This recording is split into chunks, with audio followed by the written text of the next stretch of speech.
think when people hear the word culture about the motorcycle industry, it's more of like a way of life. It's freedom. It's the open road and the wind in your hair. Who doesn't like that?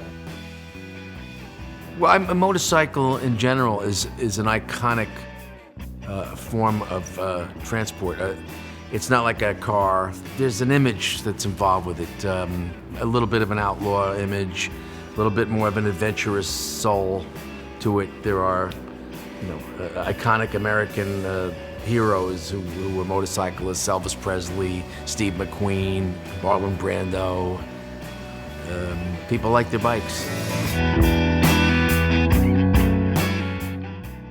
My motivation was always to make a great film first. I've seen too many bad attempts, and to me it was like, let's just make something that's good and happens to have this in it. And I think that's the key. I think that's what was successful with those classics in the past. And I just wanted to keep, I guess I wanted to respect it enough where we're making a great film that has motorcycles in it, not the other way around.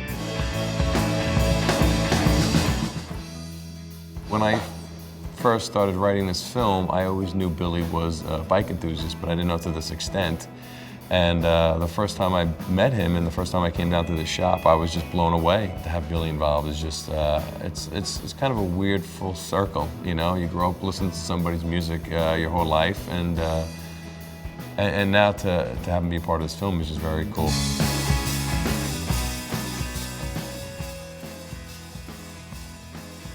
I think my affinity for motorcycles goes back to when I was a kid.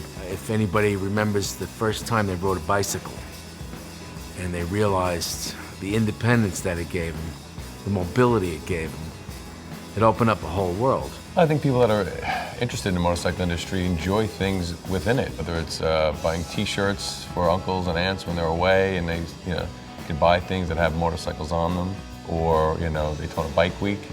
These are just one of many things that they enjoy doing.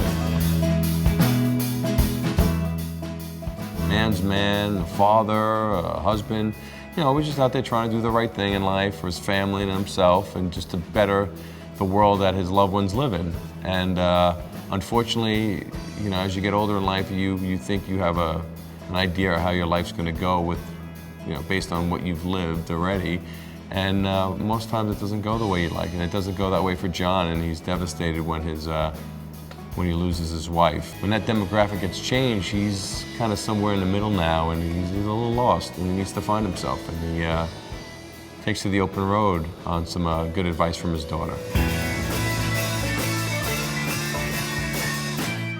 Motorcycles for the two lead actors, which is the Harley Davidson Knucklehead and the Indian, or bikes that are, they're done beautifully, from the paint job to the saddlebags to the headlights that we use. Everything is just done, perfectly, because these actors that are going to be training these characters are going to be riding them, and it is indicative of each character. And these guys, their bikes are their life, so they really make sure that everything is perfect on them, from the way they run to the way they look.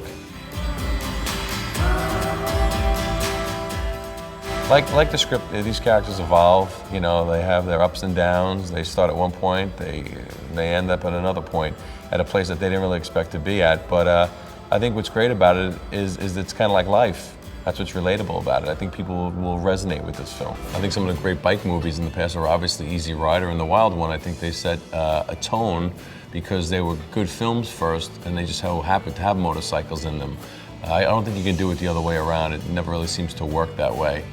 Yeah, people like a good motorcycle movie. Every once in a while, they make one, but it's been a while. It's about time this generation gets a great motorcycle movie, and we're here to give it to them.